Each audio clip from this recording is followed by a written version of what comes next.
Pernahkah kamu merasa bimbang, mempertahankan hubungan atau pertemanan yang terasa nyaman, tapi sebenarnya menghambatmu? Sulit memang, menyadari bahwa terkadang orang terdekat justru jadi penghalang kita untuk berkembang. Kita tertawa, menangis, berbagi kenangan, tapi mungkin mereka tidak ditakdirkan untuk selalu bersama kita. Ini mungkin terdengar mengejutkan, tapi disinilah filosofi Stoik dapat memberi pencerahan. Para filsuf Stoik mengajarkan kita bahwa pertumbuhan pribadi seringkali membutuhkan keputusan sulit tentang siapa yang kita biarkan masuk ke lingkaran terdekat kita. Bukan berarti kita menyingkirkan orang tanpa peduli, tapi lebih tentang memilih hubungan yang menginspirasi dan mendorong kita jadi versi terbaik diri kita sendiri. Jika kamu merasa bimbang, tidak sendiri. Hari ini, kita akan mempelajari filosofi Stoik untuk melihat tanda-tanda kapan kita perlu melepaskan hubungan tertentu, memberi ruang untuk pertumbuhan baru, koneksi yang lebih dalam, dan kehidupan yang selaras dengan nilai-nilai terbaikmu. Stoicisme mengajarkan kita bahwa jika suatu hubungan menghentikan pertumbuhanmu, itu adalah tanda bahaya. Jika kamu merasa terjebak, tidak bisa maju karena orang terdekat, itu adalah tanda yang tidak bisa diabaikan. Bukan berarti setiap hubungan harus selalu mendorongmu sampai batas maksimal, tapi orang yang peduli padamu pasti ingin melihatmu berkembang. Mereka harusnya jadi penyemangatmu, bukan jangkar yang menahanmu. Tanyakan pada dirimu sendiri, mengapa saya masih mempertahankan hubungan ini? Apakah karena kebiasaan atau rasa takut? Pertanyaan ini sulit, tapi perlu, karena hanya koneksi yang benar-benar berharga yang akan mengangkatmu dan membuatmu merasa mampu jadi lebih baik dari hari ke hari. Stoicisme juga mengajarkan pentingnya mengelilingi dirimu dengan orang-orang yang positif, bukan soal jumlah teman, tapi tentang hubungan yang memperkaya hidup, mendorong pertumbuhan, dan sejalan dengan nilai-nilaimu. Jika hubunganmu lebih terasa seperti beban daripada penyemangat, mungkin sudah saatnya mempertimbangkan kembali. Ingat, bukan egois untuk ingin tumbuh, itu manusiawi. Terkadang, pertumbuhan berarti melepaskan mereka yang menghambat kita, bukan dengan kepahitan, tapi dengan rasa syukur atas pelajaran yang didapat.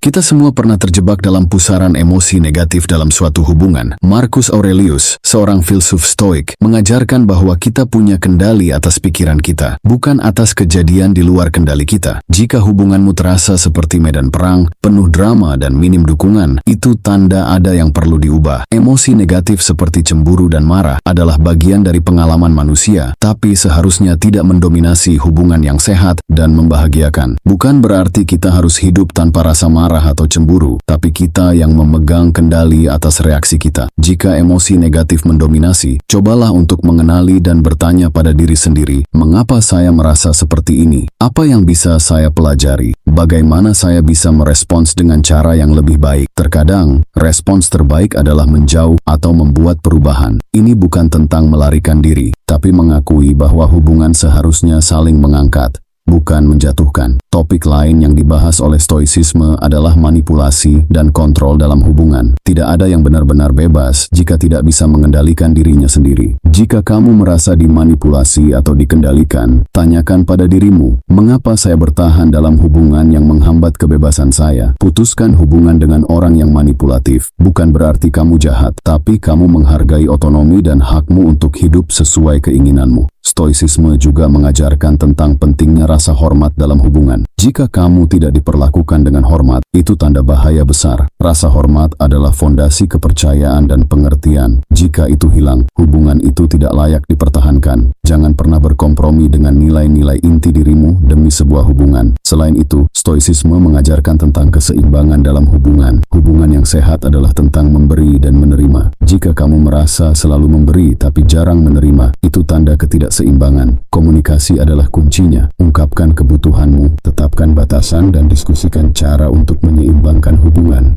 Langkah selanjutnya adalah mempertimbangkan apa yang bisa diubah agar masalah bisa diatasi melalui komunikasi yang terbuka dan jujur. Adakah batasan yang perlu ditetapkan atau diperkuat? Ingat, ketabahan tidak menganjurkan penerimaan pasif terhadap semua situasi, tetapi sikap ini mengajarkan kita untuk menerima hal-hal yang tidak dapat kita ubah. Sikap ini juga mendorong kita untuk mengambil tindakan yang dapat kita lakukan dengan positif. Namun bedanya, jika setelah mempertimbangkan mempertimbangkan dan berusaha dengan hati-hati, hubungan tersebut terus menjadi sumber kekacauan, mungkin sudah saatnya mempertanyakan tempatnya dalam hidup Anda. Ini bukan tentang menyerah ketika ada masalah atau konflik yang pertama kali muncul. Ini tentang menyadari kapan sebuah hubungan akan rusak. Pada dasarnya tidak selaras dengan nilai-nilai Anda dan upaya Anda untuk ketenangan keputusan untuk menjauhkan diri dari hubungan yang mengganggu kedamaian Anda tidak bisa dianggap enteng. Hal ini membutuhkan keberanian, kejujuran, dan terkadang kemauan untuk melepaskan demi kesejahteraan Anda sendiri. Tetapi ingatlah, tujuan yang tabah bukanlah untuk menghilangkan semua sumber ketidaknyamanan dalam hidup kita, tetapi untuk menumbuhkan ketahanan batin yang memungkinkan kita menghadapi tantangan dengan kesetaraan. Pada akhirnya, hubungan yang kita pilih untuk dipertahankan harus mendukung upaya kita untuk mencapai ketenangan, bukan melemahkannya. Terakhir,